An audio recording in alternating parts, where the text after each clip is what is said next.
You see this elephant here? Well, this elephant is my mom's favorite elephant sculpture. So you can see that he has no eyes. He's blind.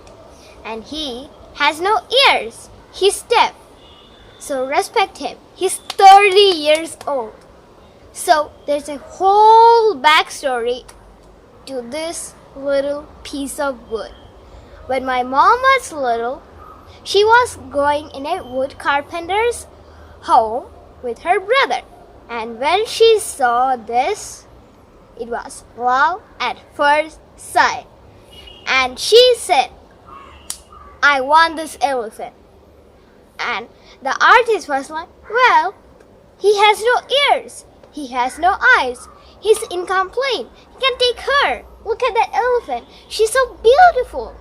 But my mom was like, no, I want this elephant. And thus, we got this elephant. He still has no eyes or ears. That's very sad. Since I'm from God's own country, Kerala state, from India, elephants are just gems for us. They are our state animal. So you know how important they are for us. And we have many festivals in many seasons. And most of them include the greatest of them all, elephant parades.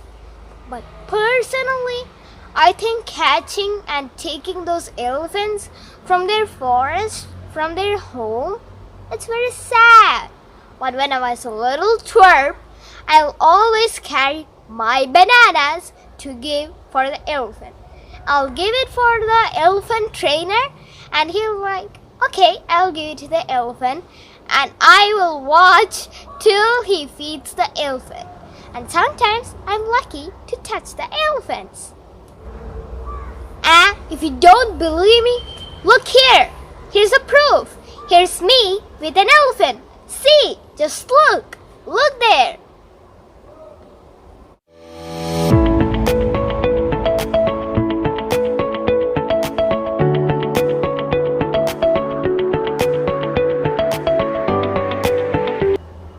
Forgive me for not introducing myself.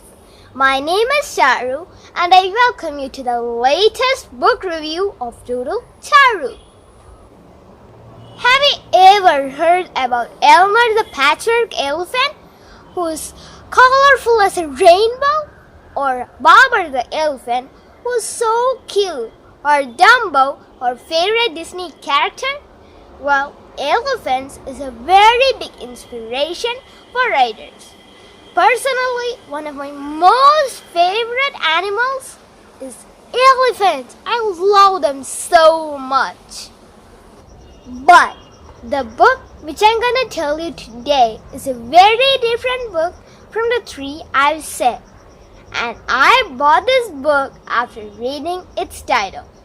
And the book's name is The Elephant by Peter Carnavas.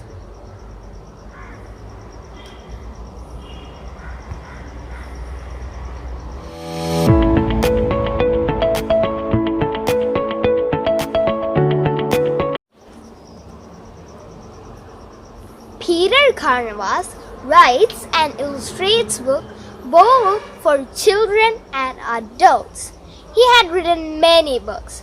For example, Jessica's Box, Lost Street in the City, The Children Who Loved Books, Blue Whale Blues, etc., etc., etc. And he had written many other books. You can check that out also. And one of his novels is The Elephant. And he illustrates so good. And I love his pictures. I will show you his illustrations later in the video. And on most of all, he's a primary school teacher. And I'm going to tell you how I got this book. I have heard about this book a while ago. And by the way, this book was published in 2017. So I inquired my mom to buy this book. So my mom called to Tristan and uncle to buy this book from Modern Books Center, Trivandrum. And then I got this book. Thank you, Uncle, for such a great book. When Olive walked into the kitchen, she found an elephant sitting beside her father at the small wooden table. They both wore the same weary expression and stared out of the window as if it were a painting they had never seen before. The elephant's shadow filled the room with darkness, and it wore a small black hat. This is how the story starts. So I am going to tell you what the story is. Olive lives with her dad and granddad. Her mother had passed away when she was little, and Olive was sad about one other thing, and she was annoyed about it. There is a very big, humongous elephant following her dad.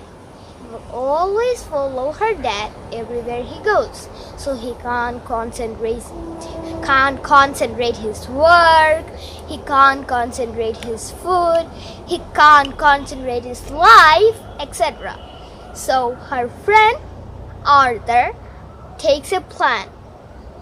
Olive, if you want your bike fixed, first you have to fix your dad.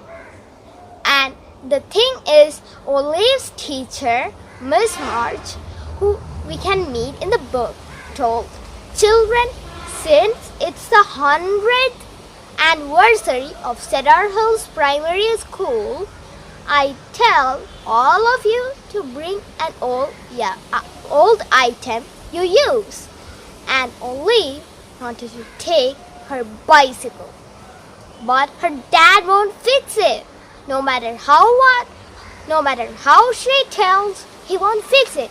And she's quite annoyed about that too. And her grandfather loves the song Side by Side. So when Olive wants to make her granddad happy, she'll always sing that for him. And her granddad is more like my granddad. He's cheery and he's a gardener.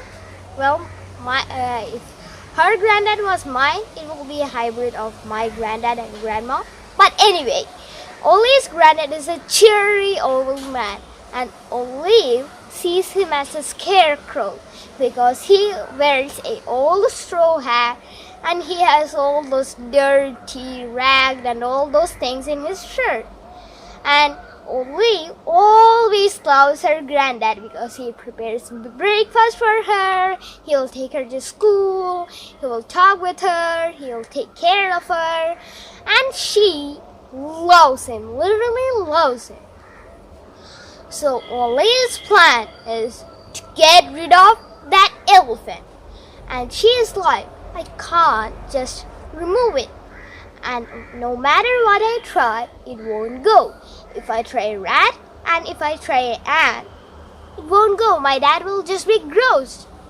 And it's because Olive can only see that elephant. No one can see it. And that elephant is not a normal elephant. It is an elephant made out of depression.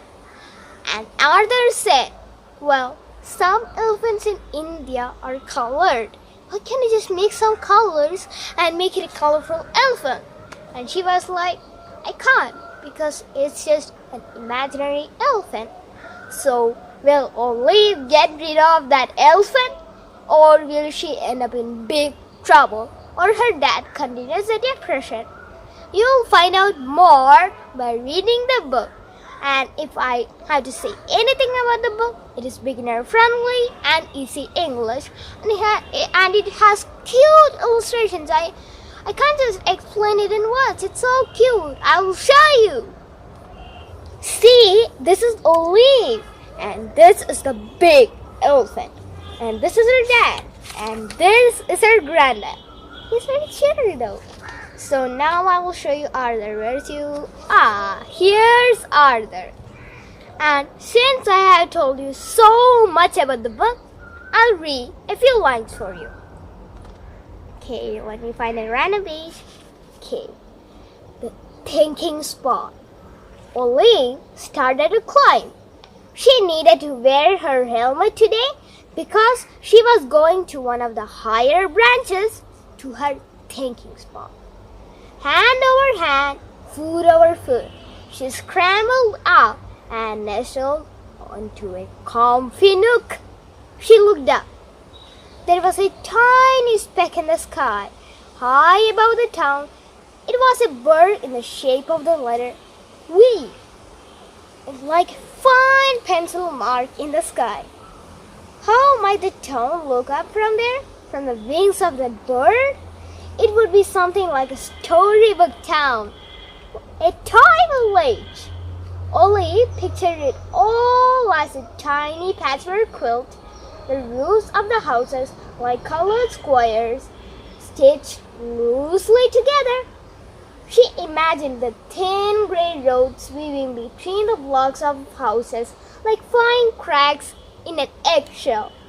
The trees would billow and breathe like tiny puffs of deep green cloud, and the backyards would look no bigger than the fingernails of her hands.